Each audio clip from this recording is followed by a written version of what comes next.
l'enveloppe de Dieu. Au moment qui s'approche, nous acclamons des rois des rois. Nous acclamons les seigneurs des seigneurs. Jehovah,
Amen.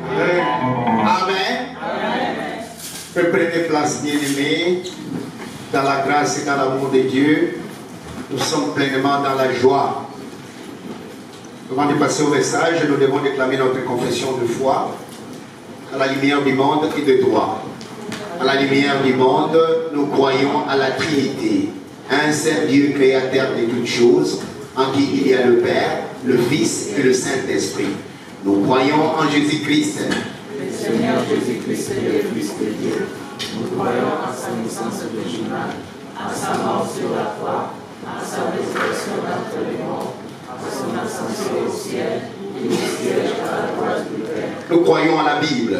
La Bible est la parole inspirée de Dieu, qui est une lampe à nos pieds et une lumière sur notre sentier. Nous croyons au salut. Le salut est un don gratuit de Dieu, et nous recevons par le moyen de la foi en Jésus.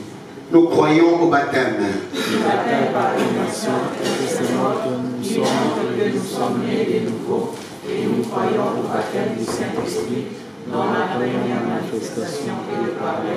Nous croyons au don du Saint-Esprit. Et la diversité des dons donnés par le même Esprit. Nous croyons à l'Église. L'Église universelle est le corps de Christ, constitué de toute personne née de nouveau en Christ Jésus. Nous croyons à la seconde venue de Jésus-Christ. Jésus-Christ va bientôt revenir en personne de manière visible à la rencontre de son Église. Nous croyons au corps, temple de Dieu. Notre corps est le temple de Dieu, comme tel, il ne doit être possédé par l'alcool, la cigarette, la drogue, la fornication, l'adultère et les mauvaises habitudes de manger. Nous croyons aux autorités gouvernementales. Toute autorité ayant été cependant, nous nous devons désobéir à toute loi qui nous demande de pécher contre lui. Je suis la lumière éternelle. Je suis la lumière du monde. Celui qui me suit ne marche pas dans le noir. Il y aura la lumière éternelle de la vie. Amen. Amen. Amen. Bien-aimé, qui est content d'être ici aujourd'hui? Est-ce que quelqu'un est content d'être ici aujourd'hui? Et moi, je confirme, bien-aimé, que tu n'as pas fait un mauvais choix d'être enseigné aujourd'hui. Nous allons prendre notre Bible dans l'épître de Paul aux Corinthiens. Dans la deuxième épître de Paul aux Corinthiens, donc 2 Corinthiens chapitre 2, et nous lisons du verset 14 au verset 17. 2 Corinthiens 2, du verset 14 au verset 17. Et la Bible nous dit ceci: grâce soit rendue à Dieu qui nous fait toujours triompher. Quelqu'un me dit amen. Amen. Je reprends la lecture. Grâce soit rendue à notre Dieu qui nous fait toujours triompher en Christ et qui répand par nous en tout lieu l'odeur de sa connaissance. Nous sommes en effet pour Dieu le parfum de Christ parmi ceux qui sont sauvés et parmi ceux qui périssent. Aux uns, une odeur de mort donnant la mort, et aux autres, une odeur de vie donnant la vie. Et qui est suffisant pour ces choses? Car nous ne falsifions point la parole de Dieu, comme font plusieurs. Mais c'est avec sincérité, mais c'est de la part de Dieu que nous parlons en Christ devant Dieu. Parole de l'Éternel. Parole de l'Éternel. Courbe-toi en prière. Excellent Père de grâce, nous célébrons ton saint nom, grand Dieu, et nous exaltons ta majesté, grand Dieu tout-puissant. Toi qui nous as appelés aujourd'hui, pour que nous puissions écouter, ô Éternel tout-puissant, ta parole. Laisse que tu déchires nos cœurs, laisse que tu nous délivres, laisse que tu agisses, Seigneur notre roi, au milieu de nous, comme un grand roi au milieu de son peuple. Fais-le, Seigneur, pour la gloire de ton nom, en Christ Jésus. Amen. Amen. Amen. Amen. Bien-aimés, le thème d'aujourd'hui, je crois que vous l'avez reçu dans tout le matériel que nous avons distribué. Nous avons distribué énormément de choses et nous avons dit qu'aujourd'hui, Dieu va nous parler sur la vie triomphante et le combat spirituel. Et là, nous avons lu dans 2 Corinthiens chapitre 2, où Dieu est en train de nous parler. C'est Dieu qui nous parle et il dit: grâce soit rendue à Dieu. Un homme parle de la part de Dieu selon l'inspiration, qui nous fait triompher en Christ. Alléluia. Amen. Et il y a un mot que j'ai sauté sciemment pour que vous puissiez voir combien Dieu est bon. Il nous fait toujours triompher. Cela veut dire quoi? Dieu n'a pas d'enfants qui vivent dans la défaite.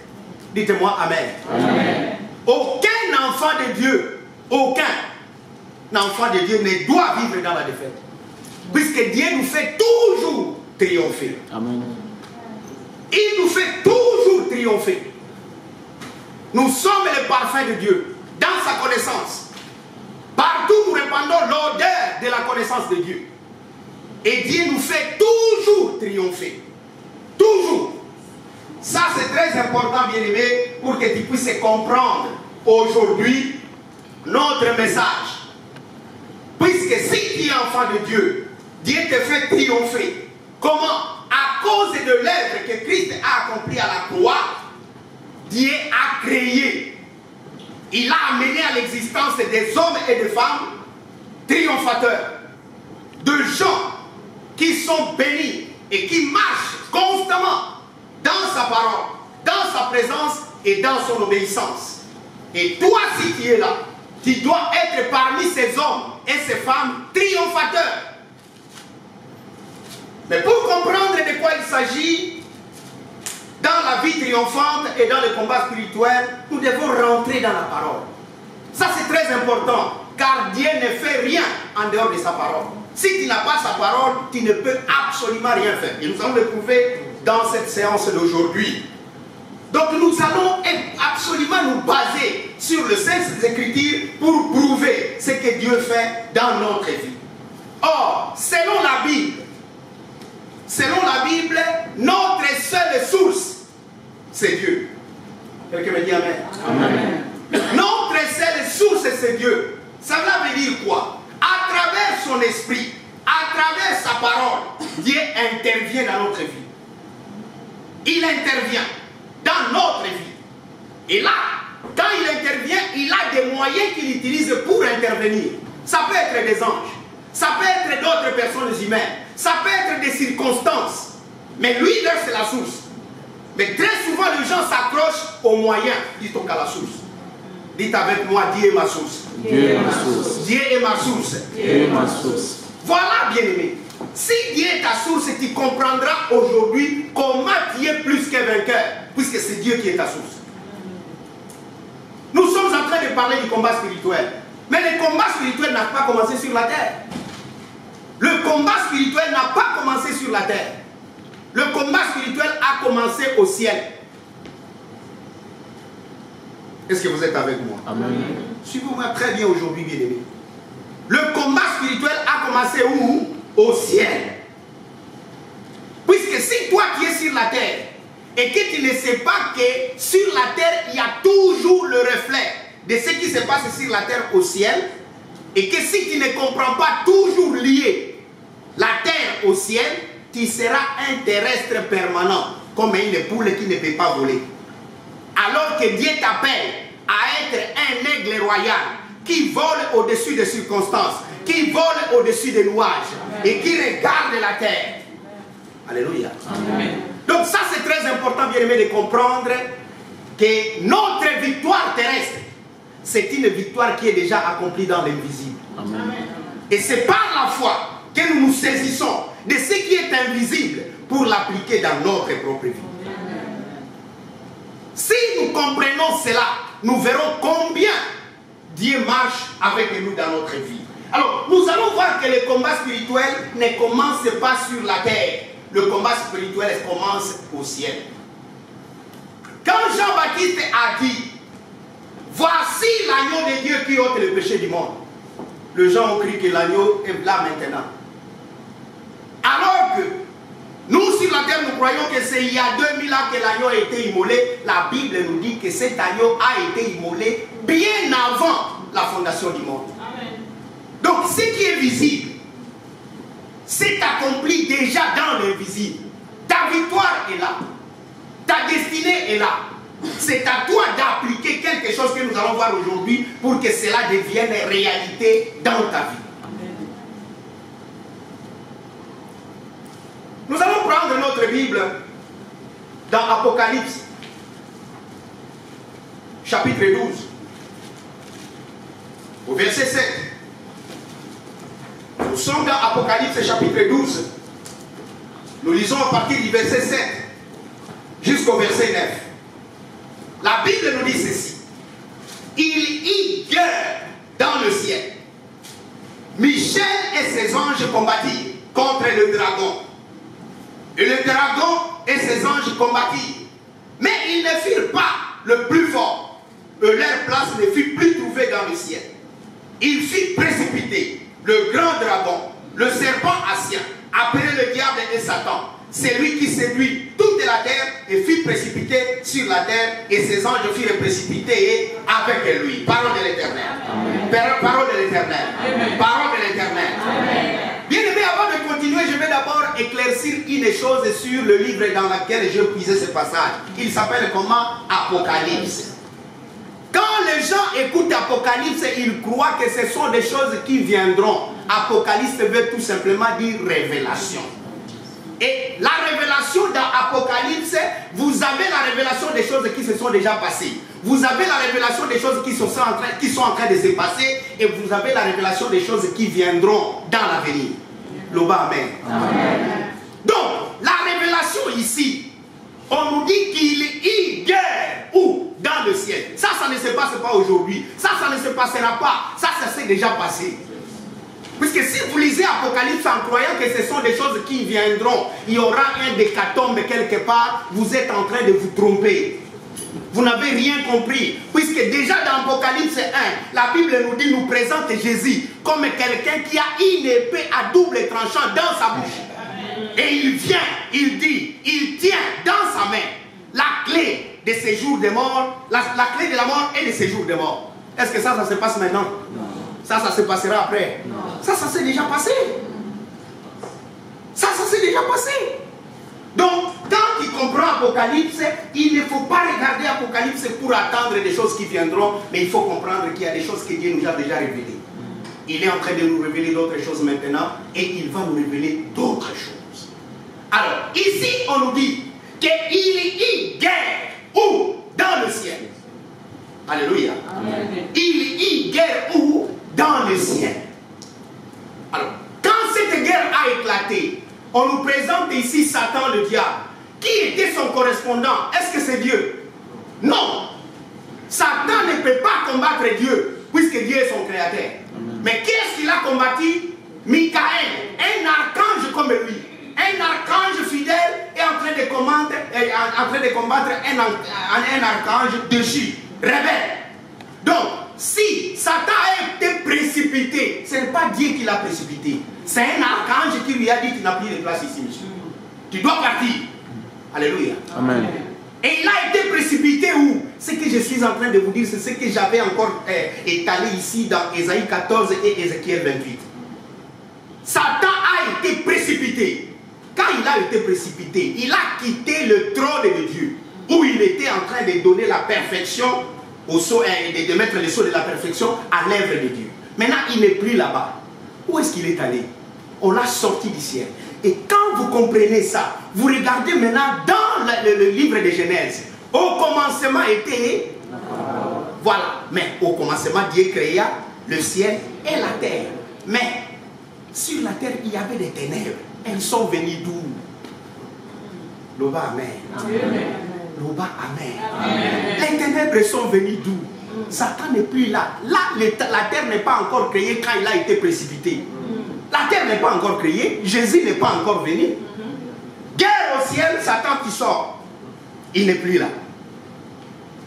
Alors, il crée les ténèbres là où il est allé. Il a créé les ténèbres puisque Dieu lui a créé quelque part où il devait rester. Il crée son ténèbre là-bas, il survolait, il circulait. Maintenant, Dieu crée la terre. Il enlève de la terre le ténèbre. Il crée la lumière et il dit, c'est bien. Alléluia. Amen. Maintenant, bien-aimés, regardez une chose qui va se faire. De la même façon qu'il y a une guerre au ciel, sur la terre, il y aura une autre guerre. Et cette guerre-là, quand Satan a vu que Dieu a créé un homme, cet homme n'était pas extraordinaire. Adam, quand vous l'entendez parler, ce n'était pas un homme de 2,40 m. Non, il ne faut pas croire qu'Adam avait 2,40 m. C'était un homme normal. Normal, qui avait une taille normale. Alors, quand le diable a regardé, puisque dans le psaume, chapitre 8, au verset 6, la Bible nous dit, qui est le fils de l'homme pour que Dieu prenne soin de lui? Il a fait de lui peu inférieur à Dieu. Non, ça c'est pas possible. Ça c'est impossible. Alors il est descendu pour combattre l'homme. C'est Satan-là qui était déjà quelque part dans son Éden, comme nous allons voir dans Ézéchiel. Il vient pour séduire une femme. C'est ça le combat spirituel. Pour séduire. Quand Satan est apparu devant Ève, il n'avait pas de cornes. Parce que les gens croient que Satan il va vous apparaître avec des cornes, avec une longue queue, avec des écailles. Le Suivez-moi bien. Il ne vient pas avec des cornes. Et Satan ne vient pas vous faire tomber avec la puissance. Il n'applique pas la puissance. Il applique 2, 3, 4 choses. D'abord le ruse, la séduction et le mensonge.